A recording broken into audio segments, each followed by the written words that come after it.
प्यारे बच्चों, इस नए वीडियो में हम आज घनानंद की एक दूसरी व्याख्या के बाबत बात करेंगे। घनानंद का एक सवैया है, जिन आखिन रूप चिन्हारी भई, तिनकी नित नींद ही जागनी है। हित पीर सो पूरित जो हीरा, फिर ताही कहो कहा लागनी है। भ्रमर गीत का प्रसंग घनानंद के इसमें सवैयों में है, मगर उनके खुद के जीवन की कथा भी इसमें गुथी हुई है। सुजान के प्रति जो उनका प्रेम है, वही प्रेम वो कृष्ण को उन्होंने सुजान के अर्थ में पहुंचा दिया और स्वयं को गोपियों के भाव में। इस प्रकार दो दो वेदनाएं घनानंद के काव्य में हमें नजर आती है। यहाँ पर गोपियाँ अपनी वेदना को प्रकट कर रही है और उसी वेदना के भीतर आप कवि घनानंद की वेदना को भी अनुभूत कर सकते हैं।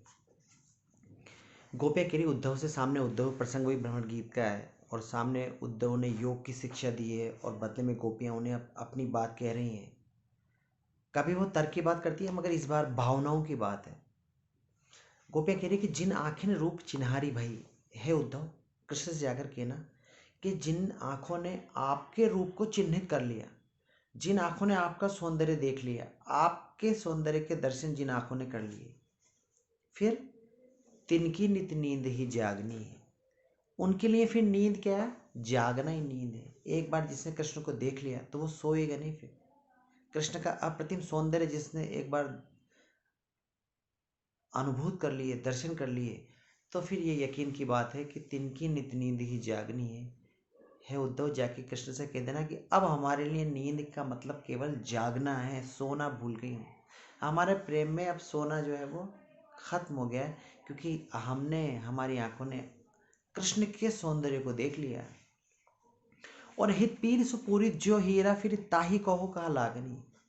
और है उद्धव, हित पीर जो जिसमें कृष्ण के प्रेम की पीर भरी हुई है, जिस हृदय में हित पीर से पूरी जो हीरा, जो कृष्ण के प्रेम में से डूबा हुआ है, जो हृदय में कृष्ण का प्रेम भर गया है, फिर ताही कहो कहा लागनी है उद्धव। फिर दुनिया में ऐसी कौन सी जगह है जहां पर हमारा मन लगेगा? जिस हृदय ने कृष्ण के आनंद को अनुभव कर लिया, जिस हृदय ने कृष्ण की वेदना को अनुभूत कर लिया, उस प्रेम की पीर को जान लिया, फिर वो अन्य जगह दुनिया का ऐसा कोई चीज नहीं है, ऐसी कोई घटना नहीं है, ऐसा कोई व्यक्ति नहीं है जो कृष्ण का स्थान ले ले और हम उसको छोड़कर, कृष्ण को छोड़कर उस ओर आकर्षित हो सके। ये बात तो बिल्कुल अब खत्म हो गई। फिर ताही कहो का लागनी, अभी हृदय और कहीं भी नहीं लग सकता। और घन आनंद प्यारे सुजान, सुनो जी राई सदा दुख दागनी। और कवि घनानंद वर्णन कर रहे हैं, सामने उद्धव है जो योग मार्ग के अहंकार से भरे हुए हैं और गोपियां अब अपनी एक एक बात उनको कह रही है, वेदना और दर्द की भावनाओं को अव्यक्त कर रही है कि प्यारे सुजान सुनो, हे कृष्ण सुनो आप हमारी बात ध्यान से, कि जीराई सदा दुख दागनी है। हमारे हृदय में तो अब क्या है, हमारे जो हृदय है ये तो अब दुख से ही दगा रहता है, क्योंकि अब कृष्ण से प्रेम हो गया है। कृष्ण मथुरा में है, मिलना उनका संभव नहीं है।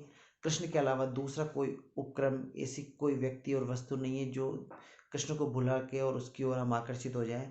इसलिए अब चूंकि कृष्ण से मिल नहीं सकते और किसी और से मिलने का कोई मतलब नहीं रहा, इसलिए है उद्धव, जाकर कृष्ण से कहना कि हे प्यारे सुजान सुनो, हमारे हृदय में तो अब दुख से दगना ही लिखा है, प्रेम में डूबना ही हमारी नियति है बस।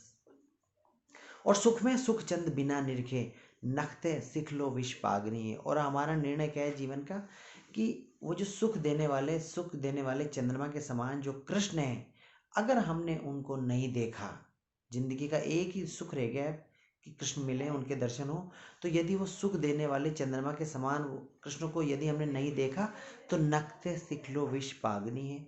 फिर तो नख से सिख, सिर से लेकर पैर तक, सिर की चोटी से लेकर के पैरों की एड़ी तक, एड़ी से चोटी तक पूरा शरीर जो है वो विष में डूबा हुआ है, दुख के जहर में डूबा हुआ है। इसके अलावा और कोई रास्ता हमारे पास नहीं है।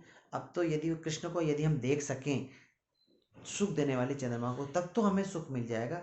और यदि वो नहीं दिखते हैं तो फिर नख से लेकर सिख तक हमारे शरीर में सिर्फ जहर ही जहर है, दुख का जहर है, और उसमें डूबा रहना हमारी नियति है। इसलिए उद्धव जाकर कृष्ण को समझा देना कि या तो वो हमसे आकर मिले और हमारे जीवन को सुखमय बनाए, नहीं तो फिर इस जीवन में न नींद है, न चैन है, न शांति है। फिर से हम पंक्ति दर पंक्ति देखें ताकि बात स्पष्ट हो जाए। विद्यार्थियों, जब भी आप व्याख्या को देखो तो सामने व्याख्या को रखो अपने। घनानंद की व्याख्या है, हमारे सिलेबस में 17वें नंबर पर है कि जिन आँखें रूप चिन्हारी भई तिनकी नित नींद ही जागनी है। ये व्याख्या है, और इसकी पंक्ति दर पंक्ति व्याख्या फिर से दिखाऊं मैं आप लोगों को। घनानंद वर्णन कर रहे हैं और गोपियां उद्धव से कह रही है कि उद्धव, कृष्ण को जाकर कह देना कि जिन आँखों ने आपके दर्शन कर लिए हैं, आपके रूप को चिन्हित कर लिया है, उनके लिए अब नींद नहीं है। नींद का मतलब केवल जागना है, उनके जीवन में जागना ही है। एक और गहरा अर्थ हम इसका ढूंढ सकते हैं। जागना मतलब एक बार जो परमात्मा को देख ले, अनुभूत कर ले, तो वो जाग जाता है सदा के लिए।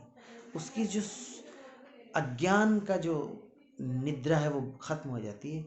मगर ये दूसरा अर्थ है, गहरा अर्थ। सामान्य अर्थ तो यही कि जिसने प्रेम कर लिया, जिसने कृष्ण से प्रेम कर लिया, उसके लिए अब नींद का मतलब केवल जागना है। और जो कृष्ण के प्रेम में डूबा हुआ जो हृदय है कृष्ण जाकर कह देना, उद्धव जाकर कृष्ण से, कि तुम्हारे बिना वो कहीं लग नहीं सकता, जिसने कृष्ण के प्रेम को अपने हृदय में धारण कर लिया है।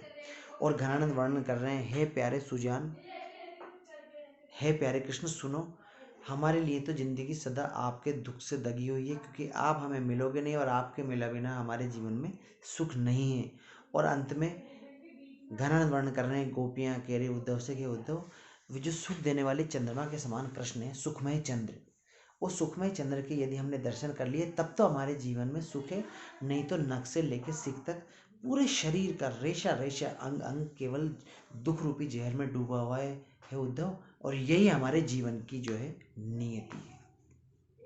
अगर हम बात विशेष की करें तो परिमार्जित बेहतरीन उत्कृष्ट ब्रजभाषा की घनानंद की इस दोहे, इस सवैये में है।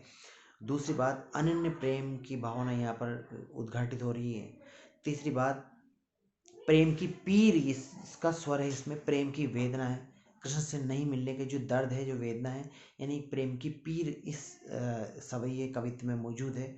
और एक और बात कि घनानंद के स्वयं के जीवन का जो वास्तविक दुख था, वैसे तो भ्रमर गीत का प्रसंग है, परंतु इसके गहरे में सुजान, जिससे कृष्ण घनानंद प्रेम करते थे, वो सुजान घनानंद की जिस वेदना को अनुभूत करते थे, उसकी स्वर को भी हम आराम से इस सवैये में ढूंढ सकते हैं, वो हमें हमें मिलता है।